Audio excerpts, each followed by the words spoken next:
Wait till he get a belt. Yeah. He ain't did nothing in the welterweight today. You When have he get did a belt, nothing. when he You get a have belt, did you want to You go have over did there. Keith Thurman want to go over there, and now y'all want to say, "Oh, I ain't fought nobody," but I got a belt now, so why? Okay. Sean Porter got a belt too. So now Sean Porter got a belt too. Sean Porter. So why am I go to easy road and you not Sean Porter out? So why am I go to easy road and you not Sean Porter out? So why am I go to easy road and you not Sean Porter out? So why am I go to easy road and you not Sean Porter out? Who mans is this? Get him the fuck out of here.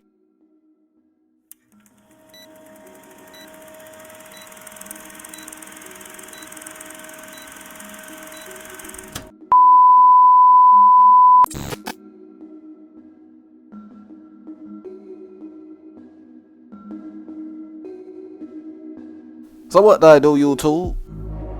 It's your boy King David in this thing, and I'm back at y'all again with another video. Okay, so before I get going on the video, man, y'all know what to do. Go ahead, hit the like button, and if you're new here, be sure to subscribe one time for your boy, so we can continue to grow like we need to grow on this channel. You know what I mean? So yes, sir, man. Y'all see what the title of the video is, man. Jaron Ennis is officially the mandatory for the IBF belt. You feel me? I say Jaron Ennis is officially the IBF mandatory for Errol Spence's IBF belt. So we all saw this coming. We all knew that Boots was number 2, number 3 in the IBF. We all remember him petitioning in the past to become the IBF mandatory. We all saw that. You know what I'm saying? So we all knew this was coming, but I think that at this particular point in time, this is good news for boxing and for the welterweight division, man. I know it's gonna be a lot of people that agree with me, man, but the welterweight division has probably been one of the worst motherfucking divisions in boxing. I mean, ain't shit shaking at welterweight, bro, to be real with you. You know what I mean? I know it's the glamour division. I know it's the division that everybody love to watch, but ain't shit been shaking at welterweight. And I think Jaron Ennis being named as the IBF mandatory is good for boxing, and I'm gonna tell you why. So the first reason I think that this is good for boxing, and I think this is good news in general, is because it's time's up for Errol Spence. Errol Spence's time is up. I say Errol Spence's time is up. You know what I mean? Ain't no more easy routes. Ain't no more I got an eye injury so I can't fight. Ain't no more I got into a car accident so my leg hurt and I can't fight. Ain't no more of that. The IBF said that Errol Spence got 120 days, I believe, to fight Boots, otherwise he getting stripped. That's the kind of shit I need to hear. I mean, come on, y'all. Don't nobody got time to be sitting over here waiting on Errol Spence Jr. to do something, to shake something, to move something. Don't nobody got time for all that bullshit, man. If y'all really want to keep it real, man, Errol Spence has been holding up the division this whole time. He's been holding up the division.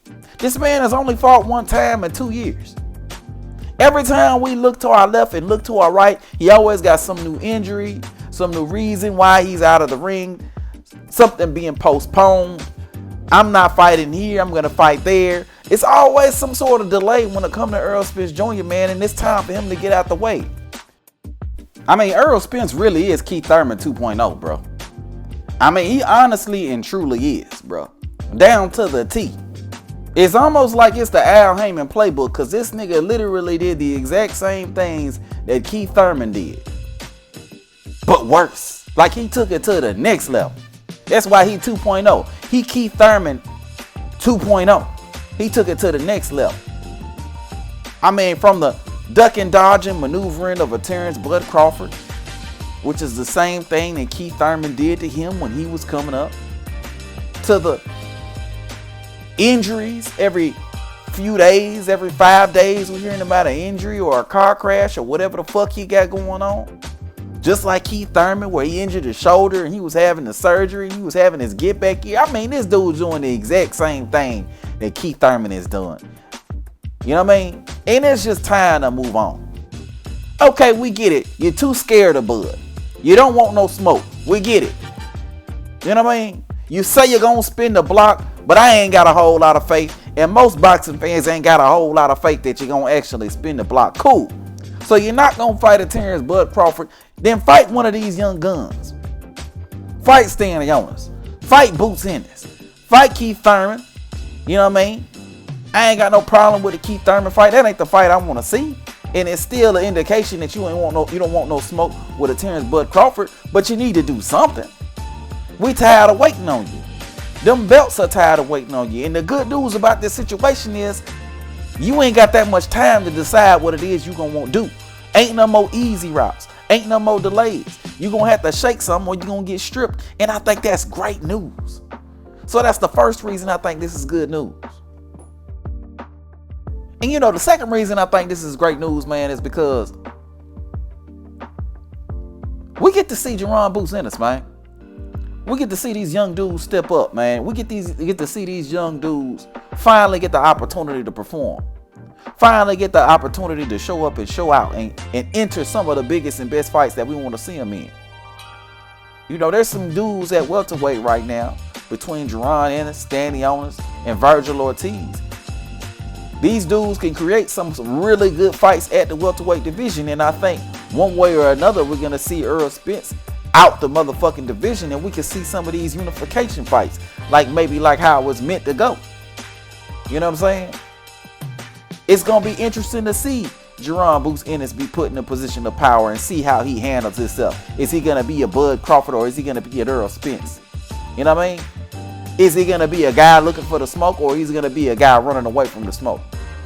You know what I mean? It's gonna be very interesting to see Jaron Boots Ennis in the ring more often. You know what I mean? Utilizing his skills. You know what I mean?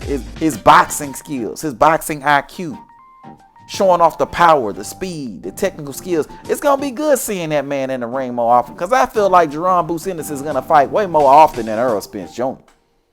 I get that he signed with Showtime. But I don't think he's going to take on some of the Showtime tendencies that we get with Errol Spence and Keith Thurman. You know what I mean? It's going to be good to see if Virgil Ortiz is actually going to be willing to try to unify with Jaron Ennis. It's going to be interesting to see if Stanley Jones is going to be looking for the smoke should he inherit the belt. It's going to be interesting to see this next generation of welterweight mix it up, because as we can see, Errol Spence Jr. wants zero smoke with the other welterweight in the division, which is a Terrence Bud Crawford. You know what I mean? So I'm excited to see the next generation be put in a position where they can go ahead and do what they need to do and make shit shake like it's supposed to. You know what I mean? And I think another piece of good news is, I think this officially ends all the Bud versus Boots talk. I think it officially ends all the Bud versus Boots talk. At least for now. You know what I mean? At least for now. Because at the end of the day, Jaron Ennis has just been officially named the mandatory for Errol Spence's belt.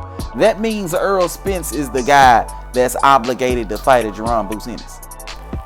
Not only that, but Jaron Ennis chose to petition the IBF in order to be named the mandatory for that belt, when he had the option to petition the WBO to be named Bud Crawford's belt. So instead of petitioning the WBO, Jaron Boots Ennis petitioned the IBF to be named the mandatory for that belt, right? So I think this officially ends all the Bud versus Boots talk. You know what I mean? At least for now, like I said, because your boy King David is certainly not opposed to that fight happening. I mean, that'd be a great fight happening. But you know, at the end of the day, the pressure needs to be put on the guy that's holding up the division, which is Errol the Spence Jr. You know what I mean? So, you know, I think most people will agree he needs to get in the ring with a Jaron Boots, and it's not a Terrence Bud Crawford, right? And I think that's good news, because we all know that the Bud versus Boots fight, that was nothing but a deflection from Errol Spence fans. That was nothing but a deflection. That was nothing but them trying to take attention away from Errol Spence's scary ass at the end of the goddamn day. So the fact that Ennis is now officially the IBF mandatory, it means that the fans should be putting pressure on Errol Spence to get in the ring with a Jaron Ennis, right? Right?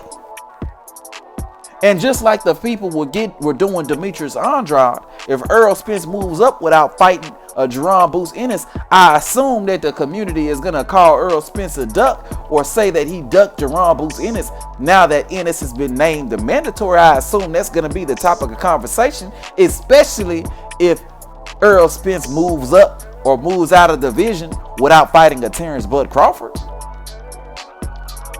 So I think most people will agree with me when I say there's no reason for Terrence Bud Crawford to fight Errol Spence's mandatory. Right? I mean, why would you fight another man's mandatory?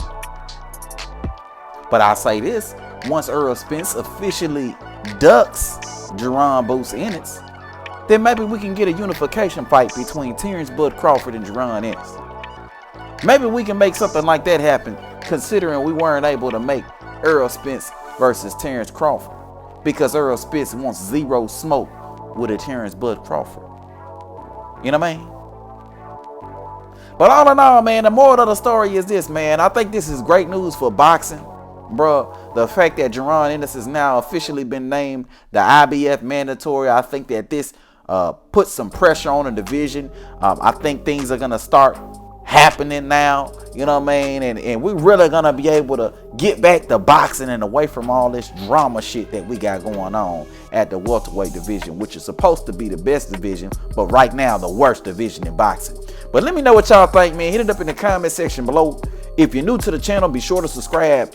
And everybody, and I do mean everybody, be sure to hit that goddamn like button on your way out, man. But until next time, man, I'm gonna holler at y'all. Peace.